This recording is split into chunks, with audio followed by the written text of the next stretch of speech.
Hola, ¿qué tal? Nosotros somos alumnos del noveno y último cuatrimestre de la Ingeniería Mecatrónica en la Universidad Politécnica de Chiapas. Estamos aquí para dar una breve explicación acerca de los resultados que obtuvimos al integrar los conocimientos obtenidos en la materia de redes industriales, a cargo de la doctora Yolanda Pérez Pimentel. Permítame presentarles a mi equipo de trabajo. Él es mi compañero Juan Carlos Solís, mi compañero Daniel Marina, mi compañero Héctor Alonso Margali Vázquez y mi compañero Luis Sánchez Estrada. Su servidor, Noel Silvestre.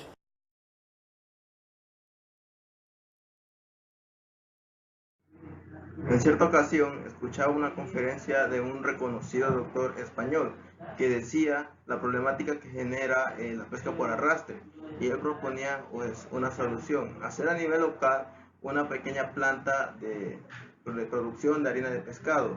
Esto con el fin de meter ahí todo, pues ahora sí, el desperdicio que se genera con la pesca de arrastre. Todas las especies que no son comerciales, que son tiradas al mar y que en un futuro quedan como basura en las playas, utilizarlas para un fin, que es producir harina de pescado. De ahí es donde proviene esta idea de llevar a cabo la producción de harina de pescado. Proceso de elaboración. Para llevar a cabo el proceso de elaboración de la harina de pescado, lo primero que tenemos que hacer es almacenar y descargar la materia prima. Toda esta materia prima es la pesca que no es comercial, lo que estaría llegando, y necesitamos alrededor de 700 toneladas por día para poder producirla. Claro que no podemos almacenar por mucho tiempo esta materia prima. Por lo general, la forma para almacenarlo sería congelándola o refrigerándola, pero eso es muy difícil en grandes cantidades. Por eso simplemente lo ponemos en un pozo de almacenamiento para ser procesada prioritariamente de acuerdo a su calidad. Eso tomando en cuenta que no debe pasar demasiado tiempo. Toda esta materia prima se transporta por medio de un tornillo sin fin, el cual nos permite mover grandes masas junto con agua, lo cual significa que nuestra materia prima sería ahora sí que trasladada por el tornillo sin fin, pero incluiría cierta cantidad de agua para deslizarse fácilmente. Después utilizaremos la maquinaria de pesaje.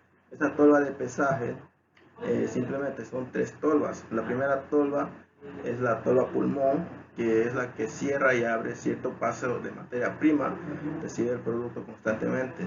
Pasa a la segunda tolva. La segunda tolva es la que en realidad pesa la cantidad de materia prima.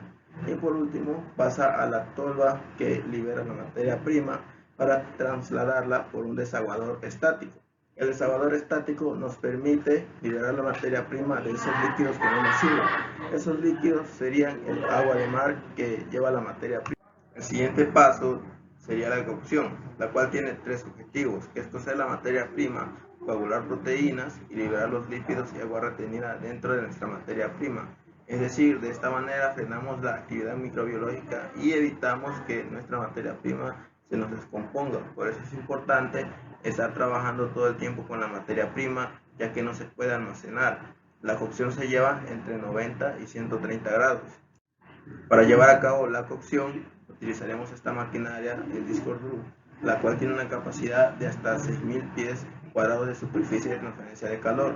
Este calor lo obtenemos por medio de calderas, y por eso logramos obtener altas temperaturas para poder cocer nuestra.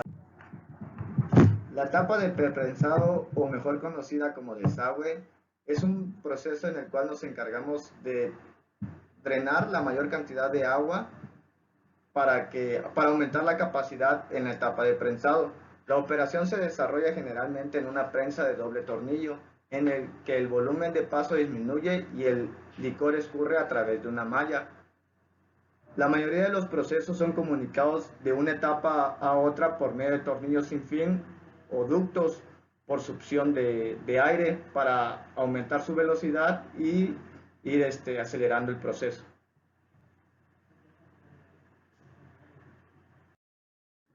La máquina a utilizar para la etapa de preprensado fue la prensa FC1010, ya que resultó una de las mejores máquinas por su mayor superficie de drenaje por tonelada de superficie. La siguiente etapa es la etapa de prensado. Esta operación consiste en la separación de agua y grasa de la torta de prensa, así como también eliminar la mayor cantidad posible de sólidos. Esta operación depende mucho de las anteriores etapas, puesto depende mucho del tamaño de los sólidos que ingresen antes de ser prensado. La maquinaria utilizada en la etapa de prensado es la prensa Stork de doble tornillo, la cual cuenta con un canasto prensador de mayor superficie de drenaje por tonelada producida, así como un sistema de enfriamiento para el eje prensador. Esto nos ayuda para tener una mejor eficiencia a la hora de la extracción del agua y del aceite, principalmente del aceite, para pasar al siguiente proceso de centrifugado. El siguiente proceso es el centrifugado. ¿En qué consiste? Pues bien, una centrifugadora es capaz de separar el aceite del agua, los sólidos del agua y al mismo tiempo de forma simultánea aceite, agua y sólido. Esto nos ayuda bastante en el proceso, por lo cual es muy importante tener un buen equipo de esta característica. Otro punto importante es que cualquier tipo de sólido que no se pueda disolver con agua o algún químico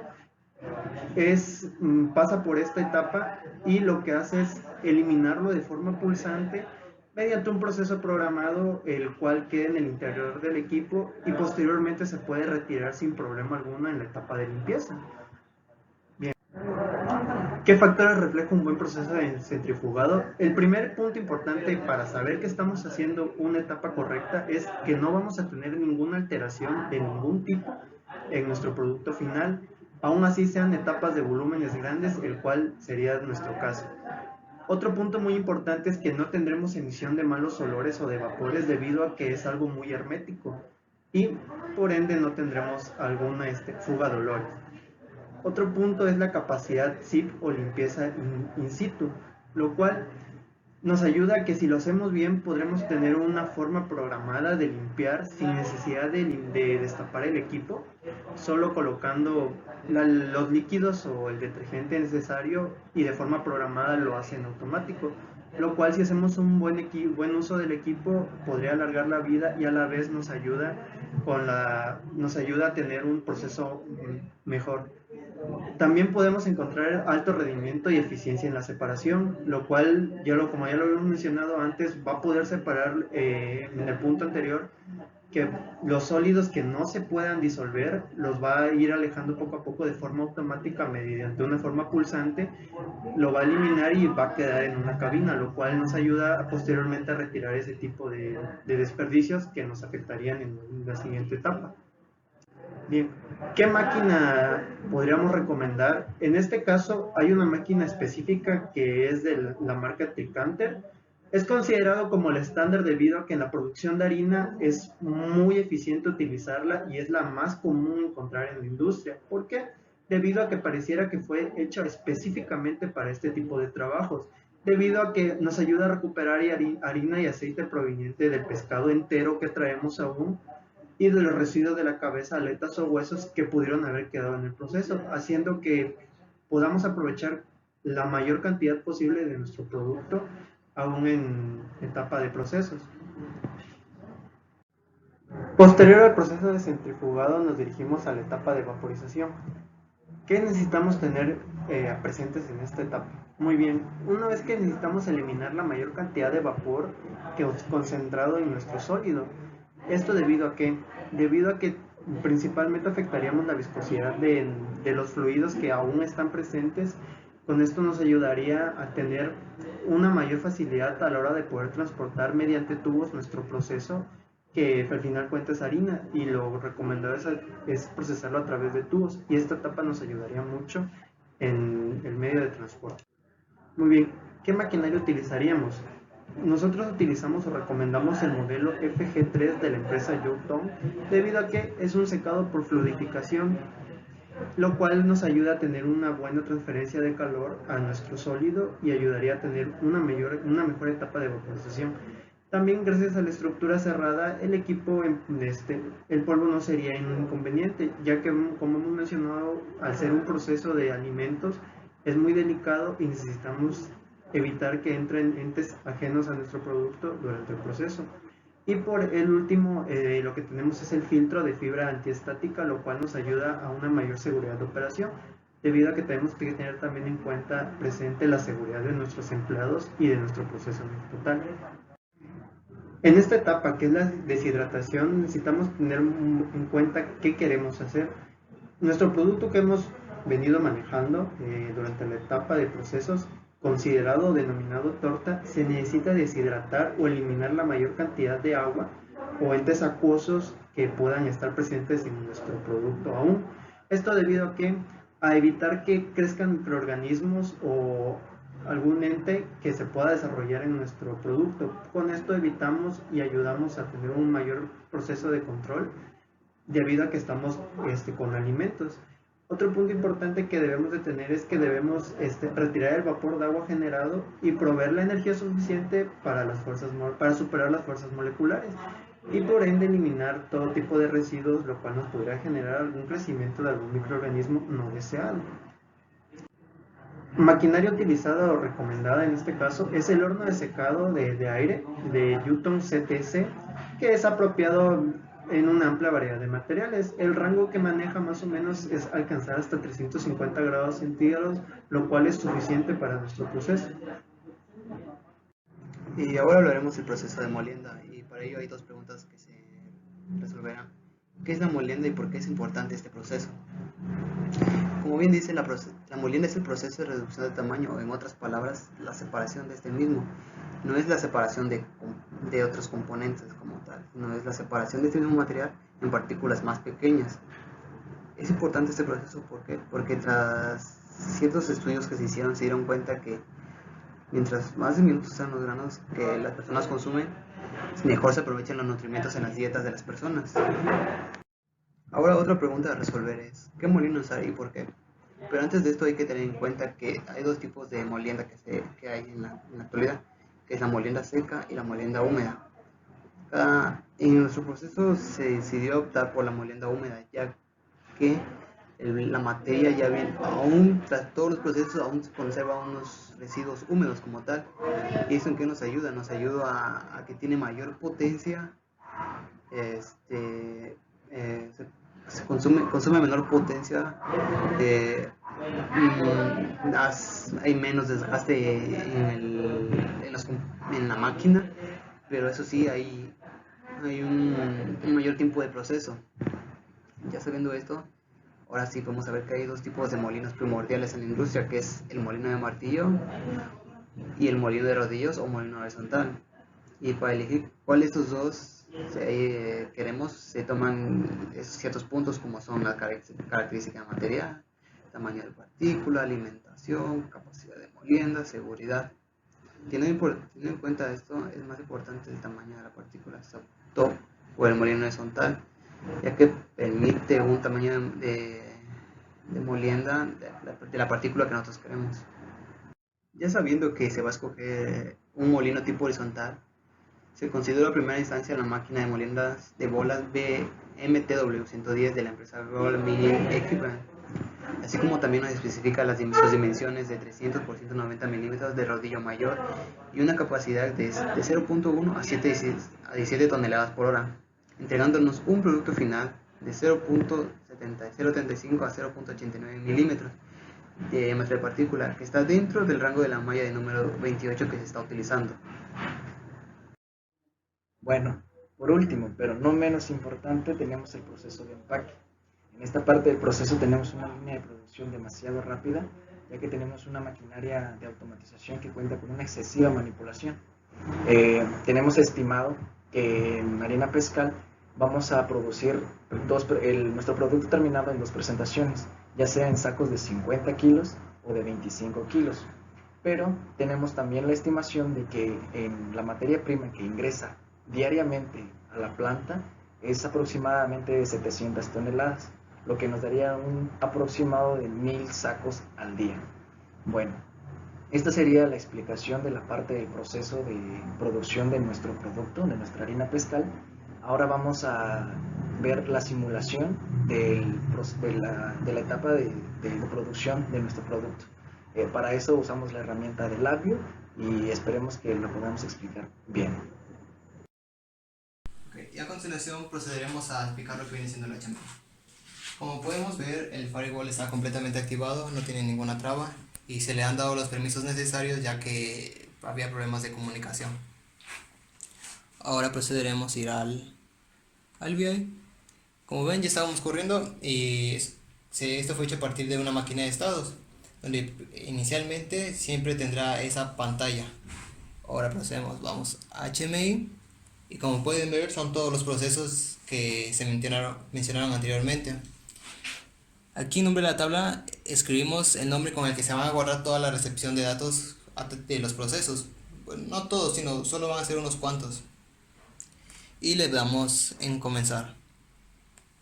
Como podemos ver, se empieza la ejecución de los procesos, empezando con la materia prima y seguida por la cocción, que debe tener una temperatura de 630 grados, seguido del preprensado, donde lleva un conducto hacia la prensa y otro hacia un desagüe. Seguido el prensado, del prensado se dirige al centrifugado y del centrifugado, por medio de conductos de tornillos sin fin, se van hacia la vaporizadora. Ya pasando por la evaporadora se dirige hacia el siguiente secado, que es por un deshidratador, y por último nos dirigimos a la molienda. Una vez este proceso terminado, podemos ir a la base de datos y observar cómo ha escrito correctamente todos los datos recibidos. Abrimos la base de datos y podemos ver cómo aquí aparece correctamente la tabla creada y con sus respectivos datos.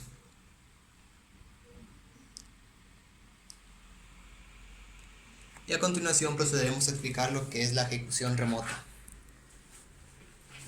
Ok, para la ejecución remota nos dirigimos a la ventana principal de Internet Explorer. Cabe destacar de que National Instrument utiliza este navegador como su único navegador para ejecutar este tipo de operaciones. Entonces, nosotros aquí ya tenemos precargados algunos URL que son correspondientes a nuestro VI de nuestra primera máquina.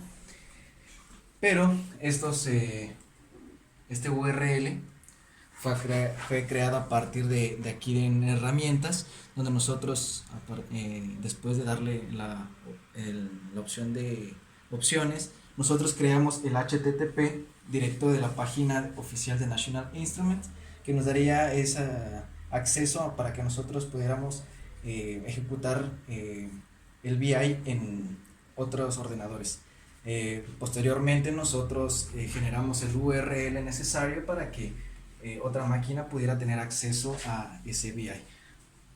Yo voy a introducir aquí la dirección y me va a empezar automáticamente a cargar el VI que estamos observando en el primer ordenador. En lo que carga, nosotros podemos aquí demostrar que nuestro firewall efectivamente también se encuentra activado. Cabe destacar, este es el firewall que nos brinda un antivirus. En el caso del ordenador principal, es un firewall de Windows Defender. No hay ningún problema en tenerlos activos y pues vamos a verlo. Aquí podemos darle correr y en la pantalla principal nos aparece un letrero de que el control ha sido transferido a otra máquina. Aquí nos aparece la dirección IP de la máquina en la que se está ejecutando y yo aquí tengo total control de nuestro VI. Entonces nos podemos ir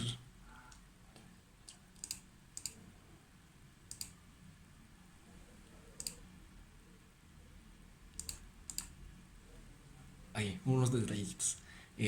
Aquí podemos ver nuestro proceso y vamos a generar una nueva base de datos para que posteriormente podamos ver nosotros que efectivamente se está generando una nueva base de datos en el ordenador principal. Nosotros le damos aquí comenzar y se empieza a ejecutar el proceso. Vamos a esperar a que lo haga.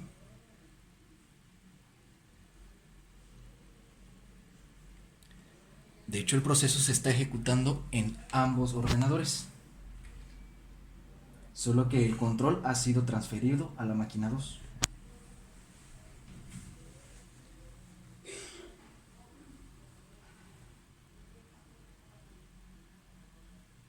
El proceso está próximo a terminar.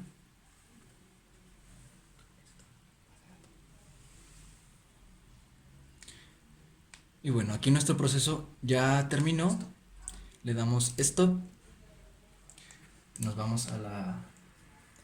Y podemos conseguir ahora ir a nuestra base de datos. Nuestra base de datos, aquí en nuestra carpeta. Y podemos ver al abrir cómo ha escrito los datos correspondientes desde la ejecución remota.